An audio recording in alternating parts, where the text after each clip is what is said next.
Olá, estamos começando mais um Código Aberto. Hoje nós vamos falar sobre a energia solar no agronegócio.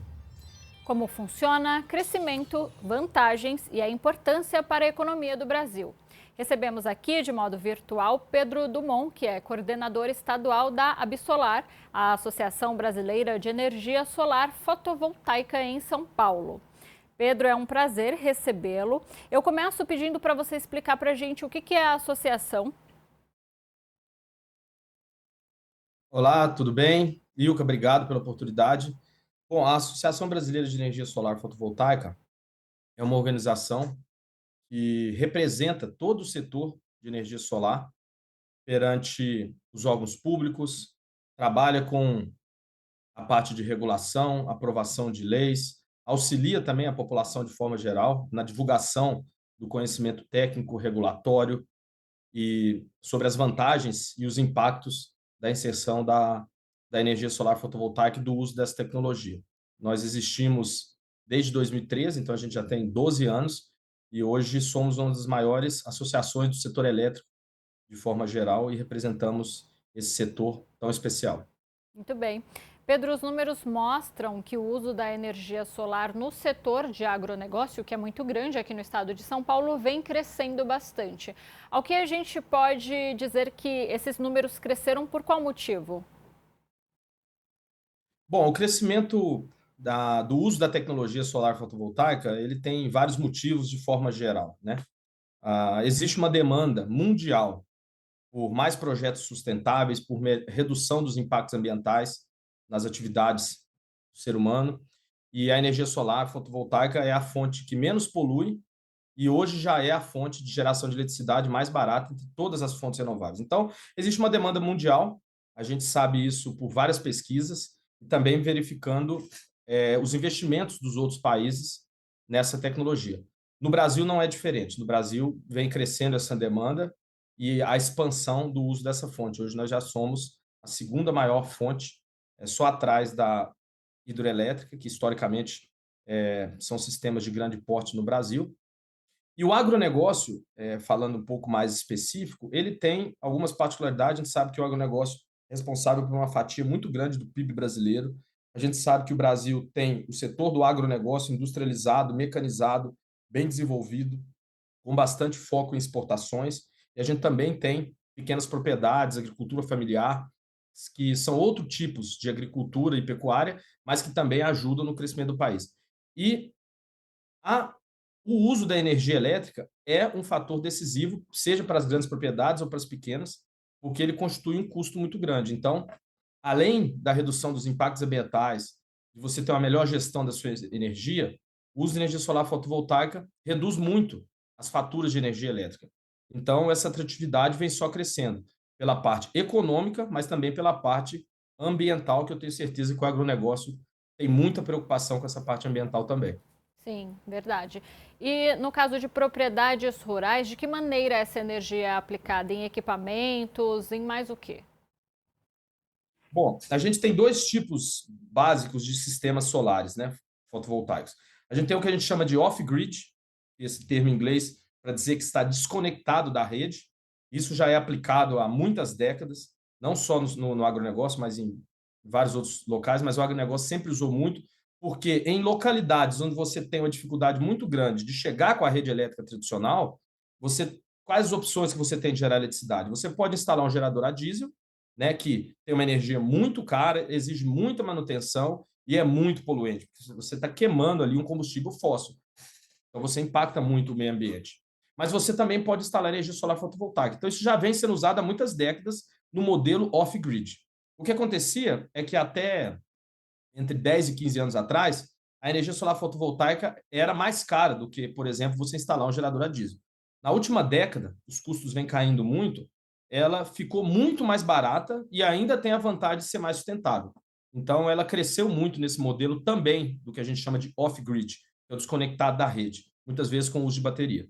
Depois a gente vai para o outro grupo de sistemas, que são sistemas on-grid, que são sistemas conectados à rede. Aí são aquelas propriedades que têm acesso à rede elétrica, mas instalam um sistema em paralelo com a rede para poder economizar no seu consumo de eletricidade. Então, na prática, as cargas em si né, os equipamentos que são alimentados pela energia solar fotovoltaica, isso não faz muita diferença. O que o sistema faz é gerar eletricidade e disponibilizar para você usar como quiser. Então, numa residência, você usa eletricidade para quê? Para geladeira, para iluminação, para girar alguma máquina, para o que você quiser. No rural é a mesma coisa. Você pode usar a eletricidade para bombeamento, você pode usar a eletricidade para sistemas de ventilação, às vezes precisam, para granjas, para iluminação, para irrigação. Então, tem muitas aplicações. Toda aplicação que usa energia elétrica, a gente sabe que sem energia elétrica a nossa produção econômica é muito difícil. Para qualquer coisa que use energia elétrica, a energia solar fotovoltaica fornece essa eletricidade. Pedro, e a gente consegue imaginar o custo que essa pessoa vai ter, por exemplo, em uma propriedade rural para fazer a instalação, né, dessa rede de energia elétrica? Digamos que ela use hoje a energia comum ligada à rede, como você disse, e ela queira fazer essa troca. O custo que ela vai ter, médio, e em quanto tempo ela tem esse retorno? Sim, dá para fazer um cálculo. Vamos fazer um cálculo geral. Isso depende da região, né? Porque às vezes o Brasil é um país muito grande, você tem fretes mais caros, você tem às vezes pouca disponibilidade de mão de obra de instaladores, e aí essa instalação pode ser mais cara. Mas a gente pode fazer um cálculo por alto estimado. Hoje, o tempo de retorno depende também do tipo de propriedade do agronegócio e como ele consome essa energia elétrica. Existem várias modalidades de consumo de energia elétrica. A gente tem propriedades que têm isenção na conta de energia, a gente tem propriedades que compram energia em volumes mais altos e aí pagam um pouco mais barato, tem as unidades que compram no modelo comercial e aí é um preço mais padronizado e parecido com o residencial. Então, depende, isso que eu vou falar depende do tipo de energia que você compra. Enquanto mais caro você paga na energia elétrica da rede disponibilizada para você, mais rápido é o retorno do investimento, né, via de regra. Mais ou menos, hoje está variando aí de 3 até 4 anos. Alguns locais muito específicos, você pode talvez chegar em 5 anos o retorno do investimento. Mas eu acho que se a gente falar em 4 anos do retorno de investimento, a gente está numa média muito boa, né? Eu já vi sistemas com retornos menores que esse, 3 anos e meio, um pouquinho mais de 3 anos. Então, se você quer saber mais ou menos quando custa um sistema solar para a sua propriedade ou para a sua residência, para o seu comércio, basta você pegar a sua conta de energia e multiplicar por mais ou menos de 3 a 4 anos. Então, se você paga R$ 10.000, uma propriedade que paga R$ 1.000 por mês de energia elétrica, se você multiplicar isso por 4 anos, você vai ter aí próximo de 40, R$ 50.000 do valor do investimento. Ou seja, isso se paga em menos de 4 anos, porque todo ano a gente ainda tem um aumento da conta de energia, né? Então você deixa de pagar para a distribuidora, quase tudo, não dá para isolar, você não consegue pagar zero para a concessionária e só gerar sua energia. Você tem as tarifas mínimas que você tem que pagar, alguns impostos e tarifas mínimas. O número que a gente fala é que normalmente os autoprodutores conseguem economizar de 80% até 90% do que ele paga hoje com energia elétrica. É uma economia interessante. Agora eu pergunto, essa rede, mesmo sendo, né, renovável, ela precisa de manutenção? E se ela precisa de manutenção, qual é a média que essa manutenção ela precisa ser realizada, a média de tempo? Muito boa pergunta, Ilka. Precisa sim de manutenção. No início da divulgação do sistema de energia solar, muita gente falava que solar não precisa de manutenção, porque só a água da chuva limpa, né? Isso não é verdade. É claro, se você seguir certinho o que o fabricante faz, a gente tem um problema bem complexo, e não só de energia solar, mas de sistemas como um todo. Você precisa fazer a instalação e a operação desse sistema de acordo com o manual dos fabricantes. Então, por exemplo, você tem uma inclinação dos módulos que você tem que colocar por informação do fabricante, além de escolher a melhor orientação para pegar a melhor irradiação solar. Você não pode colocar ela reta, você tem que ter uma inclinação. Só que às vezes você coloca abaixo da inclinação mínima e aí acumula mais poeira. Vai depender da região também. Tem região que você tem mais fuligem, tem região que as poeiras são um pouco mais densas, né? Mas basicamente o sistema de energia solar, a parte dos módulos, que é a captação da energia solar em si, a manutenção ela é simples. Ela é uma manutenção de limpeza das placas. Hoje você tem para grandes sistemas equipamentos, robôs que fazem isso, mas você pode fazer com a mão também, a chuva ajuda, né? Então você consegue monitorar isso e, de acordo com a sua região, você tem que fazer uma limpeza. Talvez a cada 2 ou 3 meses, tem lugar que pode ser 6 meses. Se for um lugar que suja muito, talvez você tenha que fazer todo mês, né? E fora isso, você tem a parte dos equipamentos elétricos. E a manutenção dos equipamentos elétricos é uma manutenção padrão, de você checagem de cabos, manter limpo os leitos, deixar com o espaçamento certo os equipamentos para que não haja uma sobrecarga de temperatura. Então, são condições normais que uma casa de máquinas de bombeamento ou de qualquer outra coisa tem. Então, os procedimentos de manutenção, eles custam, em média, de 0,5% a 1% do que você investiu. Esse é um cálculo que a maioria dos investidores fazem que conseguem. De 0,5% a 1% do que você investiu, você gasta por ano em manutenção. São. Entendi. E a gente está falando de agronegócio, mas a gente sabe que o uso da energia solar e de outras energias limpas, eles estão se tornando cada vez mais populares, até por conta das alterações climáticas que nós estamos passando, né? Aqui na Assembleia Legislativa de São Paulo, inclusive, existe esse projeto de instalação de placas de energia solar. Para quem conhece o Parlamento Paulista, esse prédio é muito grande, abriga muitas pessoas, muitos funcionários. E aí, Pedro, eu te pergunto, mesmo com todo esse crescimento que o uso da energia solar tem apresentado, o estado de São Paulo ele ainda comporta mais crescimento nesse setor? Com certeza absoluta. O estado de São Paulo é o primeiro dentro do ranking de energia solar, que a gente tem um ranking mapeado, inclusive, pela Solar, dos estados que têm mais potência instalada, né? Aí a gente está falando aqui do que a gente chama de geração distribuída. É bom lembrar que a gente tem dois grandes grupos de estilos de geração de energia elétrica. Um grupo é aquele tradicional, que a gente sempre usou no Brasil, que foi o que fez o sistema de geração de energia elétrica, a matriz elétrica brasileira crescer, que é o que a gente chama de geração centralizada. Geração centralizada são grandes usinas que são instaladas em locais estratégicos e que normalmente ficam longe dos centros de consumo. Por exemplo, a usina de Itaipu, que é uma usina que fica lá no Paraná, bem no lado esquerdo do Paraná, em Foz do Iguaçu, divisa ali com Argentina e Paraguai, e que fornece energia para 20 ou 25% do Brasil. Então, a usina de Itaipu, ela é um modelo de geração centralizada. Você tem uma grande usina, bota grandes linhas de transmissão e distribui energia para o Brasil. O modelo que mais cresce no Brasil de energia solar é o que a gente chama de geração distribuída.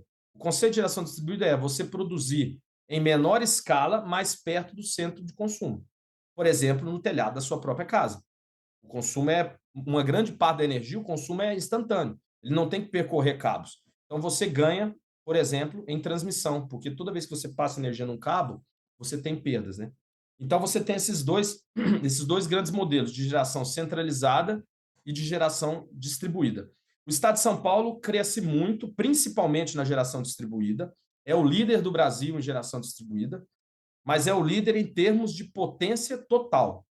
Quando você faz uma conta de potência por habitante, uma potência per capita, você vê que São Paulo não é o primeiro e não está nos 5 primeiros. Todos os estados do Sul, Minas Gerais, eu acho que Goiás também estão na frente de São Paulo quando você vê potência por habitante. Então, quando a gente fala assim, São Paulo é o primeiro em potência instalada. Ok, São Paulo tem cerca de, eu vou até olhar aqui, São Paulo deve ter cerca de 11 a 13%, está dando mais ou menos 14% de toda a energia solar de geração distribuída instalada. Porém, a população de São Paulo é mais de 20% da população do Brasil.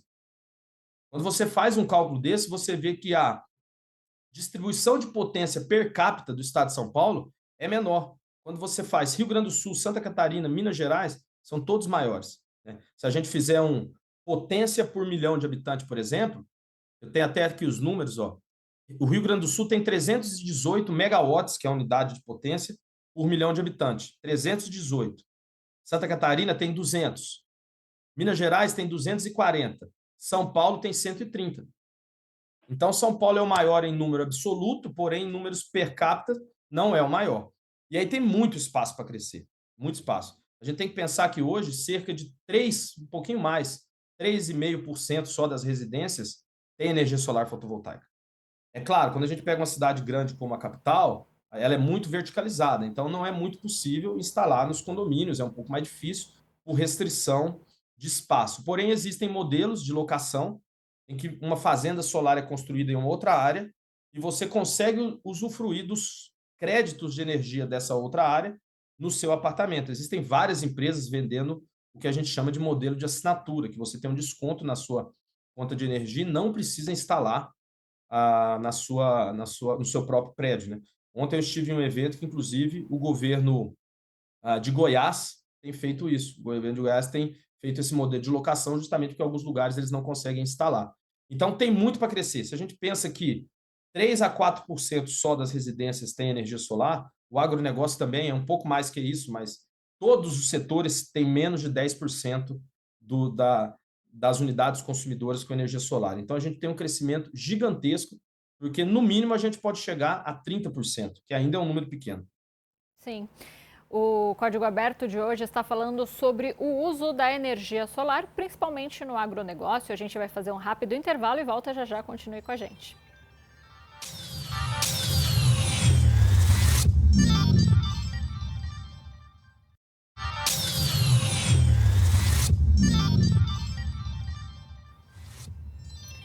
Olá, voltamos para mais um bloco do Código Aberto. Hoje nós estamos conversando com Pedro Drummond, que é coordenador estadual da Absolar, que é a Associação Brasileira de Energia Solar Fotovoltaica em São Paulo. E a gente está falando principalmente sobre o uso da energia solar no agronegócio, mas no último bloco, Pedro, você estava explicando para a gente sobre o uso dessa energia aqui em São Paulo, né? E aí quando a gente fala principalmente da capital paulista, como você disse, a gente tem muitos prédios e a tendência é de que isso aumente. Aí você falou que por conta do espaço, né, isso fica um pouco limitado e explicou para a gente uma questão de aluguel. Como que funciona isso na prática?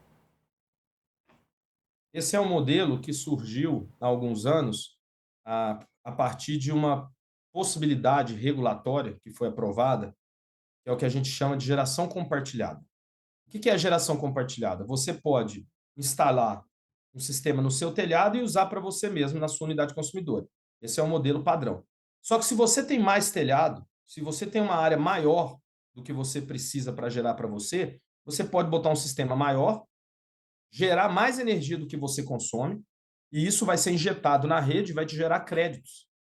E aí você pode compartilhar esse crédito com quem você quiser. E aí, o que o pessoal desenvolveu como modelo jurídico? Eles fazem uma locação. Então, algumas empresas, várias empresas já fornecem isso. Elas constroem uma grande usina em um outro lugar, com uma área mais barata, com um terreno um pouco mais barato, constrói uma grande usina, injeta essa energia na rede e compartilha esses créditos com, por exemplo, um morador de um apartamento. E aí você tem um desconto na sua conta de energia e não precisa instalar, porque você entra alugando os módulos solares daquela usina. Entendeu? Então, imagina que um investidor constrói uma usina com 1.000 módulos solares, com 1.000 placas. Você pode ir lá e alugar uma placa. Você paga um valor mensal para ele e a energia daquela placa, que é jogada na rede, vem em desconto na sua conta e você usa esse benefício. Então, esse é um modelo que vem crescendo muito, que é o que a gente chama de geração compartilhada. Você pode fazer isso, por exemplo, tem muitas redes de comércio ou de empresas que têm filiais que fazem isso para elas mesmas, né? Então, imagina que uma empresa tem uma sede grande e depois tem 3 filiais pequenas. Ela enche o telhado ou uma área que ela tem de módulos, injeta energia e abate os créditos, ou usa os créditos que são gerados para descontar a energia das suas filiais. Isso existe muito. Existem famílias que fazem isso, né? Então, você instala na casa de alguém que é maior e abate dos apartamentos dos primos, dos irmãos, filhos da família, né? Então, esse é um modelo que existe já há alguns anos, que vem crescendo bastante no Brasil. É uma boa possibilidade para quem mora em condomínios e não consegue ter uma área disponível para instalar para si mesmo. Pensando nisso, então a gente não pode dizer, por exemplo, que o uso da energia solar ele vai substituir totalmente, daqui a algum tempo, claro, o uso da energia elétrica. Não, de forma alguma. Assim, a energia solar gera energia elétrica, né? A gente usa, o uso final na nossa residência, no comércio, é sempre energia elétrica. A energia solar fotovoltaica transforma a energia do sol em elétrica. Então, na tomada que você conecta alguma coisa, para você tanto faz se essa energia veio do sol, se veio da hidrelétrica, ou se veio de uma termoelétrica, ou se veio de um gerador que consome combustível fóssil. Tanto faz. O uso é da elétrica, né?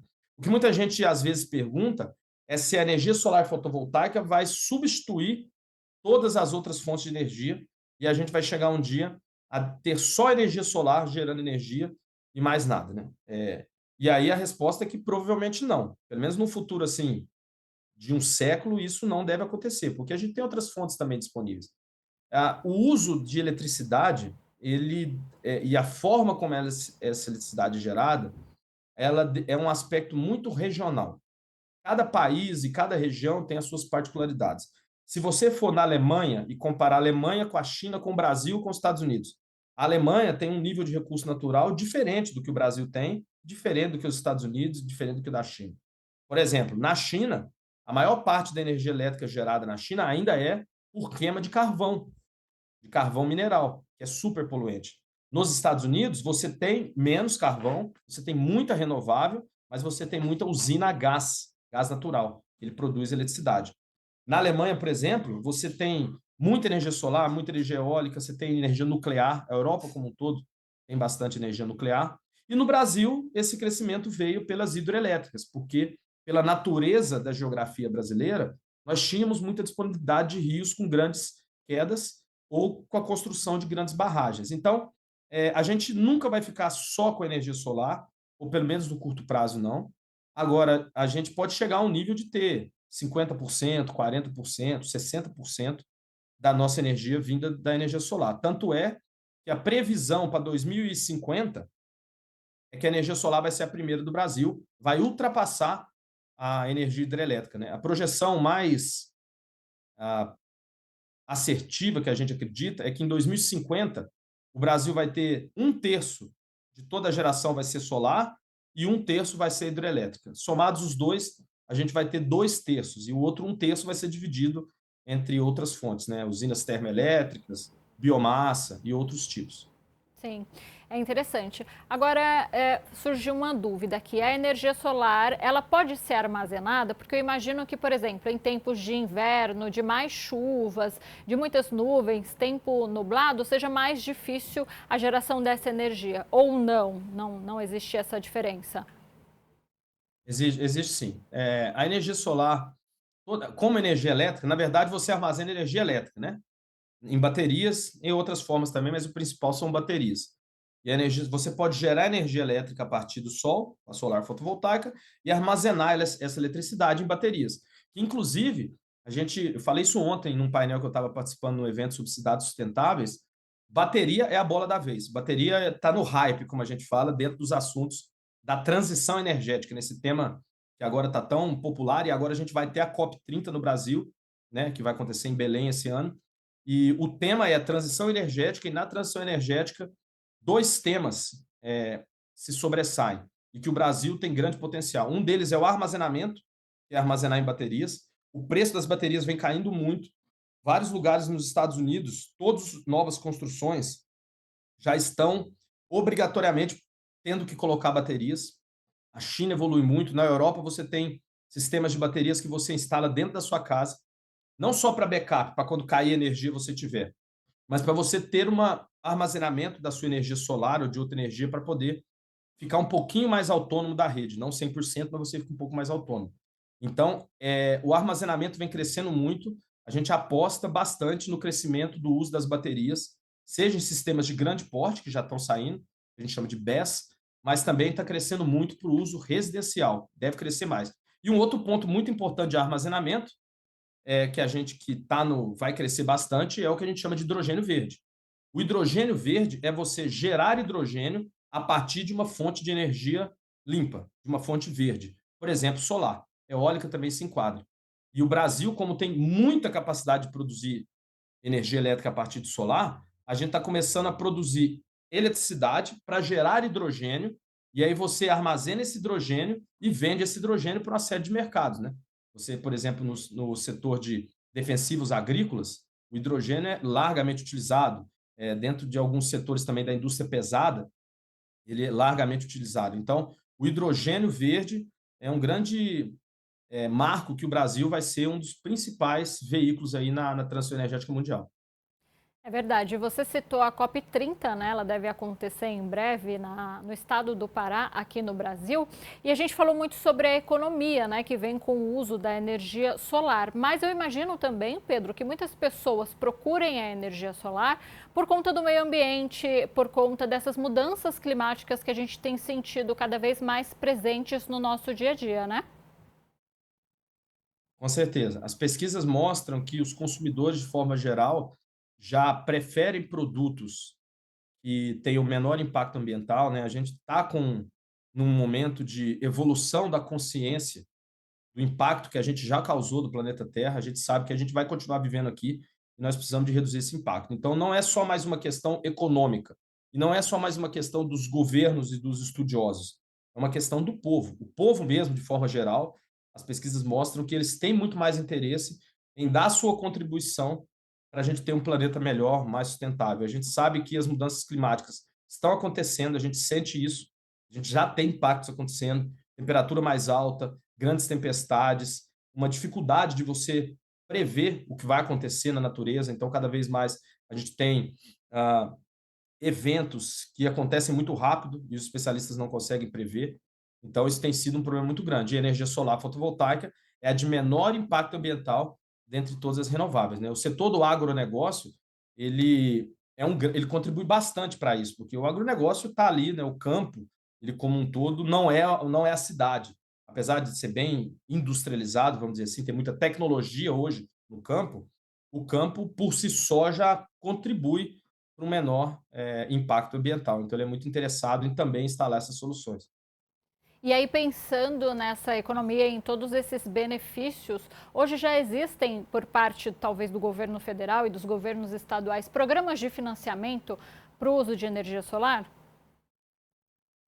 Sim, existem bastantes. Vem crescendo também, né? No início havia linhas de financiamento públicas, hoje ainda tem as públicas, né? Aqui em São Paulo a gente tem o Desenvolve São Paulo, que é um grande parceiro e que fomenta muito o crescimento das fontes renováveis, né? Que abre linha de créditos para pequenas, às vezes para grandes empresas. Também desenvolve programas especiais para dar incentivo a quem quer instalar energia solar e conseguir um crédito por um valor mais justo. E o interessante é que as empresas privadas, né, os bancos privados, as instituições financeiras, elas perceberam esse movimento do consumidor para fazer instalação de sistemas de energia solar, e hoje a maior parte dos sistemas de energia solar do Brasil são financiados por bancos particulares. Praticamente todos os grandes bancos já têm linhas específicas, né? Você vai falar com o seu gerente do banco e pergunta, ele vai falar, eu tenho ProSolar alguma coisa, ele tem um nome de um programa, que é um programa de incentivo, também nas instituições privadas. Então isso mostra que não só o governo abriu as portas para incentivar, o que é normal numa nova tecnologia. Mas aí o mercado privado enxerga o potencial e hoje a maior parte dos sistemas, segundo as últimas pesquisas, mais de 50% dos sistemas instalados no Brasil são financiados e a maioria deles financiados por bancos particulares. É importante até para que a população conheça mais, né, tenha mais informações sobre o que é energia solar. Aí, Pedro, pensando nisso e também porque o nosso tempo está chegando ao fim, eu vou pedir para você fazer um resumão sobre tudo isso que a gente falou, para quem está em casa nos ouvindo e nos assistindo também, sobre a importância do uso da energia solar. Ótimo, Ilka. Bom, resumindo, eu estou nesse mercado desde 2015. E o que eu falo é o seguinte: lá em 2015, a gente tinha que explicar para todo mundo o que era energia solar, como ela funcionava, se era verdade, porque ela apareceu como uma ideia assim: como assim eu vou conseguir economizar 90% da minha conta de energia e vou instalar um sistema que vai ser meu e que ele vai me dar um retorno em 5 ou 6 anos e vai durar 25 anos no meu telhado? Parecia uma coisa boa demais para ser verdade. E é verdade, e a gente hoje tem milhões de sistemas já instalados no Brasil e vem crescendo cada vez mais. Então, a energia solar já é uma realidade, já mais de 3% das unidades consumidoras do Brasil já tem. Temos um potencial muito grande para alcançar ainda, né? O setor do agronegócio como um todo é um veículo super importante, mas vamos fazer uma conta aqui em São Paulo, Ica. E a gente sempre fala, São Paulo é o maior, São Paulo é o maior. Mas como eu falei, São Paulo é o maior, mas poderia ser muito maior. Quando você vê a população do estado de São Paulo e a capacidade econômica de desenvolvimento do estado, a gente vê que, per capita ou por habitante, a gente está atrás de vários outros estados do Brasil. Vou te dar um exemplo sobre o agronegócio. O agronegócio, São Paulo tem 46 milhões de habitantes, né? Ou seja, mais ou menos 22% da população do Brasil. Mas o solar de São Paulo é 14% só da potência instalada.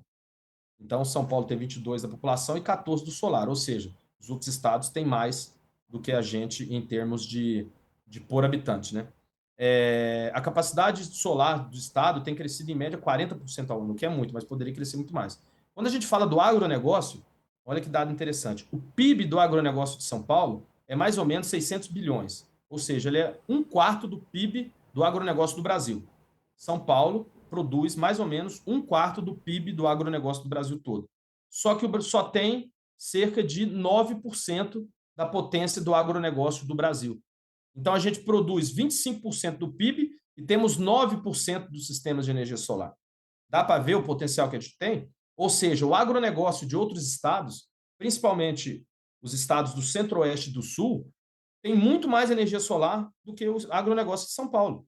Muito mais. Talvez não em quantidade, porque São Paulo é muito maior, mas em per capita, por habitante, tem muito mais. Então, olha o potencial que o setor tem. E a gente sempre fala o seguinte: quando você economiza na energia, o dinheiro que uma empresa ou que um ente público paga para a energia é lucro líquido. Isso é uma coisa que a gente sempre fala para os empresários. Se você tem que faturar R$ 10 para ter 1 de lucro, ou seja, 10%, e você paga esse 1 para a energia, você concorda que se você economizar esse 1 de energia, é a mesma coisa que você vender 10 a mais? Então, muita empresa, a gente vê a concorrência, o problema das empresas do Brasil, muitas empresas e o próprio agronegócio buscam entregar produtos e serviços com valores menores. E aí ficam tentando achar economia no produto, na qualidade, no atendimento. Mas talvez a economia está em você economizar energia, economizar insumo, sobrar mais dinheiro para você poder dar desconto para o seu cliente e poder ser mais competitivo. Sem falar do ponto que todos nós temos responsabilidade com as gerações futuras e que isso é muito importante. Então, a energia solar ela é democrática, ela já está presente em todas as cidades do Brasil, toda cidade tem sistema solar instalado, tem mais de 400 mil pessoas trabalhando com energia solar no Brasil, em mais de 30 mil empresas, então já é um mercado muito grande, mas que tem capacidade para absorver muito mais, porque, como eu falei, nós só temos cerca de 3% das unidades consumidoras usando energia solar. Então, fica aí a minha mensagem que está muito bom, a gente está crescendo, parabéns ao Brasil, mas tem muito potencial para a gente explorar ainda. É isso. Pedro, muito obrigada pela sua participação. E essa edição vai ficando por aqui. Hoje nós falamos sobre o uso de energia solar, principalmente no agronegócio. Se você perdeu alguma parte do nosso programa, pode acompanhar ele completo no nosso canal no YouTube Rede Alesp. Até mais.